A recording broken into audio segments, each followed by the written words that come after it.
ตำซั่วทะเลดองจ้าเผ็ดนรกแตกค่ะทุกคนสวัสดีค่ะมาพอกันอีกแล้วค่ะกับช่องเคยบนคนกาฬสินธุ์กับเพจหนุ่ยเบียร์แฟมิลี่ค่ะทุกคนมือหนีเบียร์15พีผ้าน้องมากินตำเหลาทะเลเผ็ดนรกแตกเนาะลูกเนาะมือนี้มากกะลานสาวเด้อค่ะพี่น้องขยับเข้ามาลูกชิดกันจะได้อบอุ่นวิแล้วก็ ไม่พอค่ะเรามีบูพี่น้องเฮียซับอ่ะบ่เฮียไอ้นี่คอหมูย่างค่ะทุกคนบูจัดไปเลยช้ำๆบัวโปะหนาไปเลยค่ะโปะหนาไปเลยค่ะอ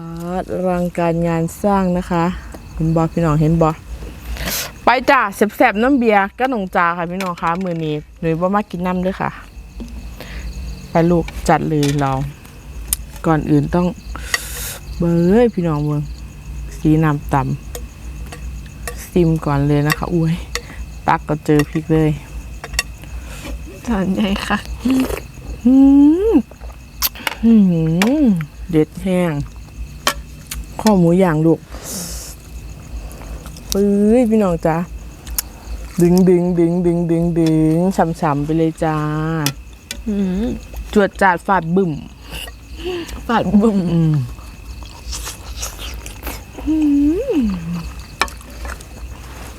อร่อย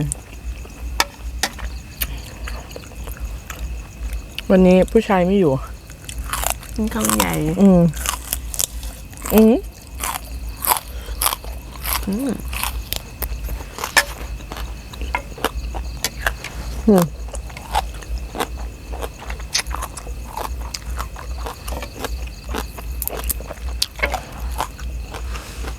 แบบ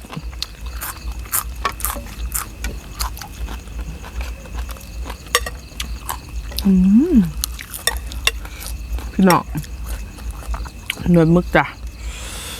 พี่น้องเห็นไหมเนาะ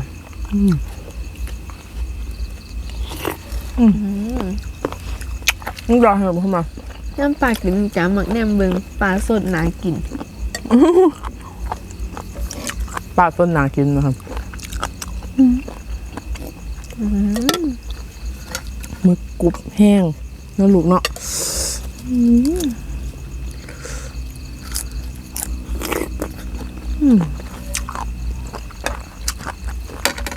สดไปเลยค่ะ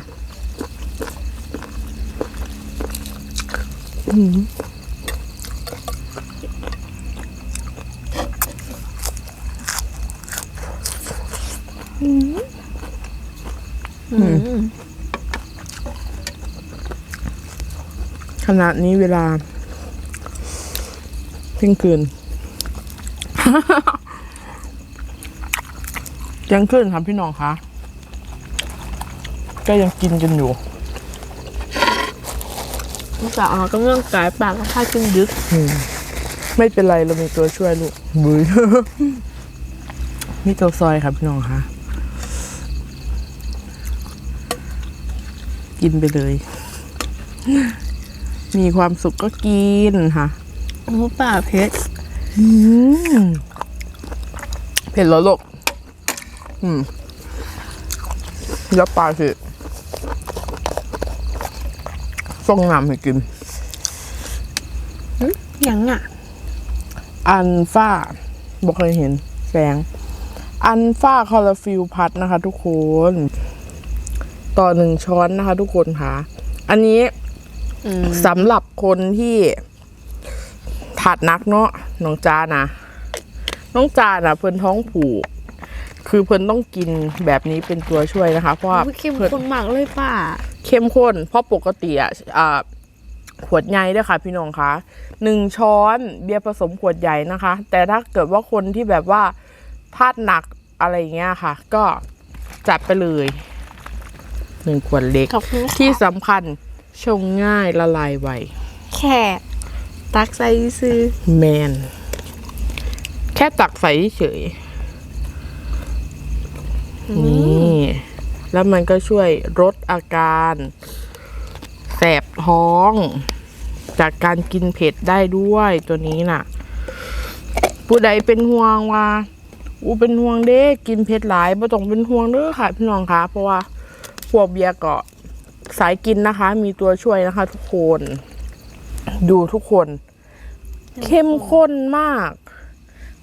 ถ้าทุกคนกินอ่ะ ถ้าเบียร์กินจริงๆอ่ะเบียร์1 ช้อนคือเป็นขวดลิตรนะคะ 1.5 ลิตรเนาะชงไว้ก่อนปลายังบ่กินปลาสิ จวดจาดอีกก่อน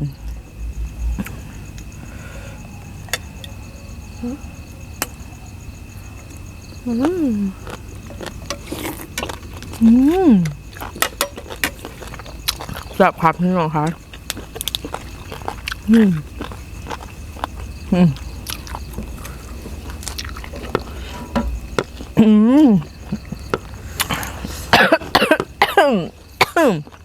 บอกพริก บอกพริกยังหัว นี่ยังปะ บอกพริกแห้ง ตัวเพชรเลยแล้วเดี๋ยวจะเขาคิดสูงนะ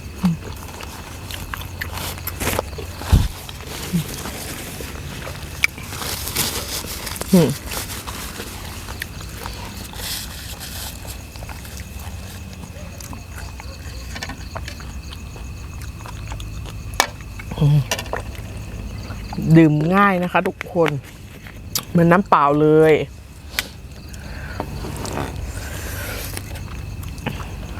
ใครสนใจนะคะ เดี๋ยวเบียร์จะขึ้นลิงก์ให้นะคะ นี่เลยนะคะ ทุกคนช่องทางการสั่งซื้อนะคะ ทุกคนค่ะ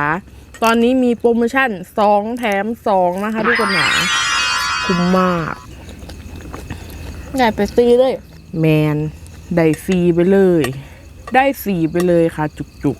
ๆคุ้มมากนะคะตอนนี้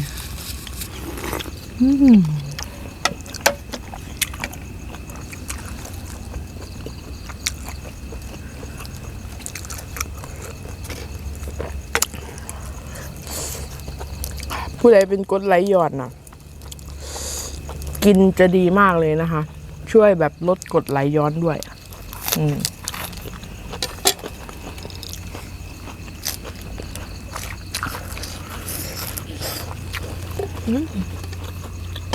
อย่างพวกเราอ่ะ ต้องกินก่อนนอน เพราะว่าเรากินอาหารเยอะกินก่อนนอนนี่ตื่นมานี่ ท้องแบบโล่งเลยค่ะ ทุกคนค่ะตื่นมานี่สบายท้องเลยค่ะพุ่งยุบเลยค่ะพี่น้องค่ะ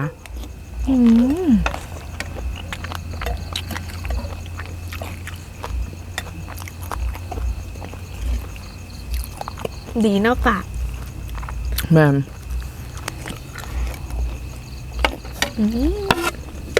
ที่ป้าให้ย่ายกินเลย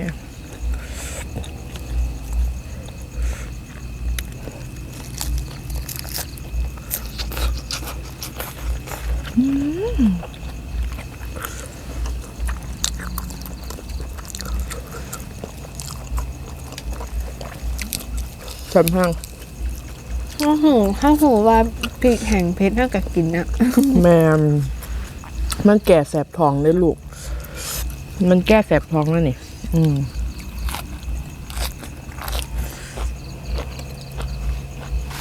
กินได้เลยต้องจ้าไม่อยากแสบท้องแหละ ตูตายบอก ดูจ้า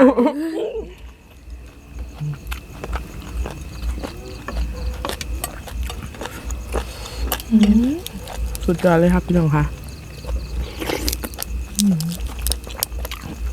เหลาเธอเลยปลาหมึกกรุบๆกุ้งเด้งๆ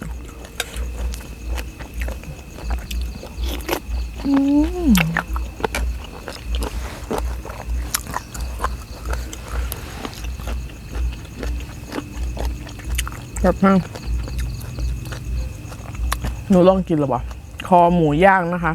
ช่ำๆเลยไม่ต้องกลัวคอเลสเตอรอลนะ เพราะอัลฟาคาร์ฟิลช่วยลดคอเลสเตอรอลด้วย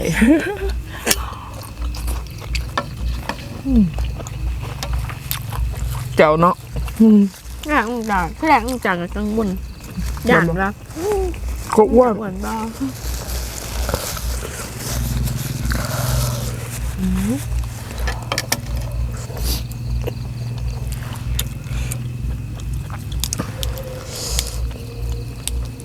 ตอนนี้เบียร์เห็นคุณหมากปรินเป็นพรีเซนเตอร์นะคะทุกคนใครเป็น FC เข้าไปอุดหนุนกันได้นะคะ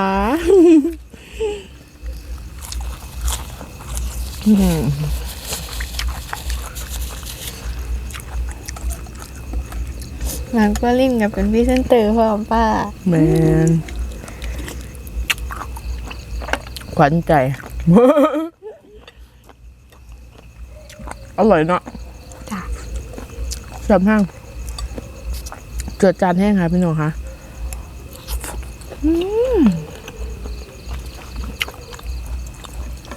ลากผมชุดได้มาใหม่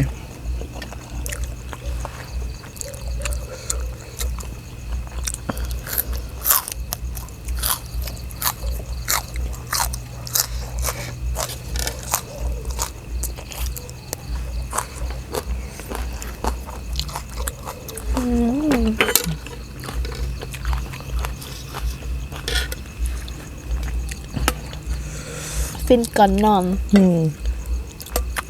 แต่ว่าแบรนด์เรียวอิลิกเซอร์เนี่ยเขาแบบของก็ดีจริงๆนะคะทุกคนของเขาดีค่ะ ผลิตภัณฑ์เขาดีมาก เบียร์กินมานานแล้วนะคะ กินตั้งแต่ทำคลิปเลย เพราะว่ากินเยอะต้องดูแลตัวเองค่ะทุกคน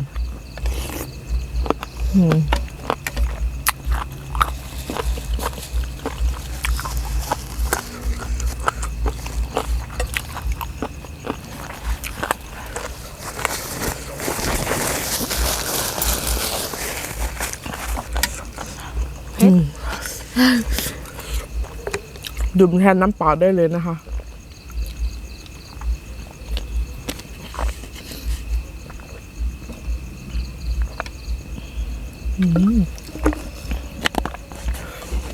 ไม่เหม็นเขียวนะคะ ไม่มีกลิ่นผักใช่ไหม เหมือนน้ำเปล่าเลยมันมี เหมือน กลิ่ น้ำเปล่าไม่มีกลิ่นทานง่าย ผู้ใดบ่มากินผักนี่กินตัวนี้แทนได้เลยนะคะ1 ช้อนเท่ากับผัก10 กิโลนะคะทุกคน 10 กิโล แม่1 ช้อนเท่ากับเรากินผัก10 กิโลนะลูก แต่มากินผักแหละ แม่บอกเพราะมีตัวซอยเนาะ ถ้ามีตัวไส้แล้วมันจะมากินผักแหละ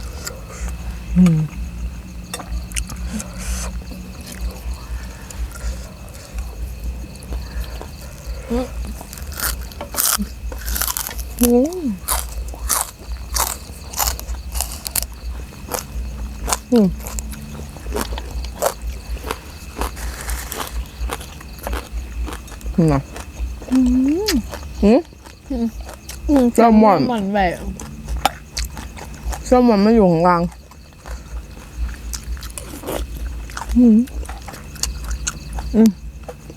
เอามาลูก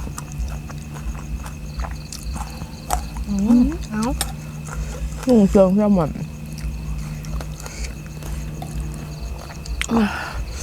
กินไปเลยลูก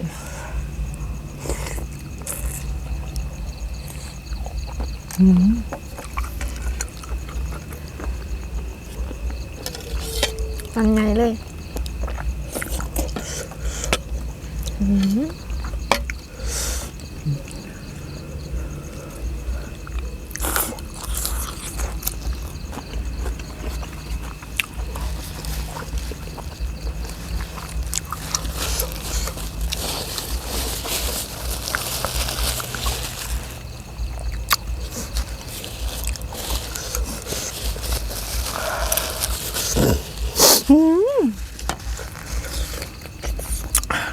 เด็ดอีหลีค่ะพี่น้องคะแซ่บจวดจัดสวงเลยดึกๆอ่ะ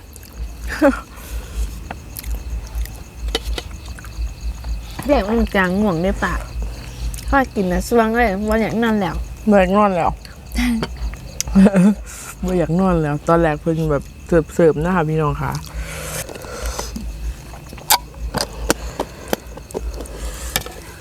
ใ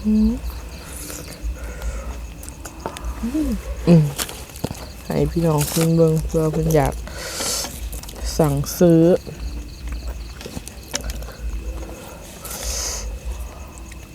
เพราะคนอยากกินเผ็ดคือข้าวตะวาหย่านแสบท้องเนาะป่ะ แม่น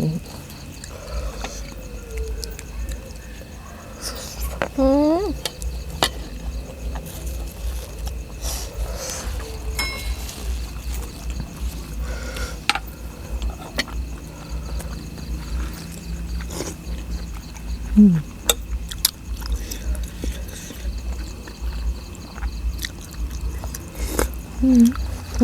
แซลมอนหนูแซลมอนหนูว่าง แต่ เต็ม ว่า เลย แต่มันเบิดแล้ว นี่อันนี้ก็แซลมอนเนี่ยเต็มหนึ่ง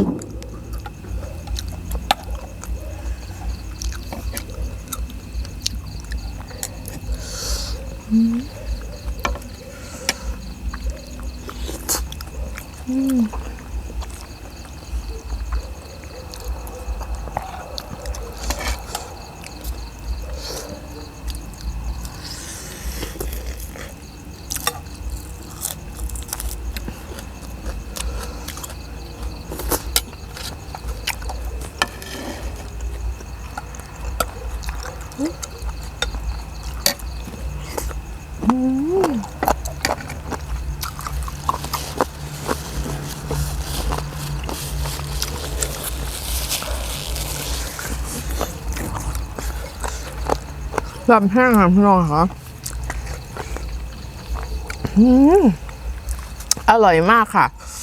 พี่น้องคะฝากอีกเทื่อนึงเด้อค่ะสำหรับผู้ใดสนใจเด้อค่ะ คนที่ถามเบียร์มาดูค่ะว่า กินเผ็ดไม่แสบท้องหรอเป็นห่วงจังเลยดูแลตัวเองยังไง นี่นะคะทุกคนอัลฟาคลอโรฟิลพัดนะคะ ทุกคนค่ะ สารสกัดเข้มข้นจากอัลฟันฟานะคะ ทุกคนค่ะตอนนี้มีโปรโมชั่นนะคะ ทุกคน2 แถม 2นะคะ ทุกคนค่ะผู้ใดสนใจเนาะค่ะเบียร์สิขึ้นช่องทางการสั่งซื้อให้เด้อค่ะ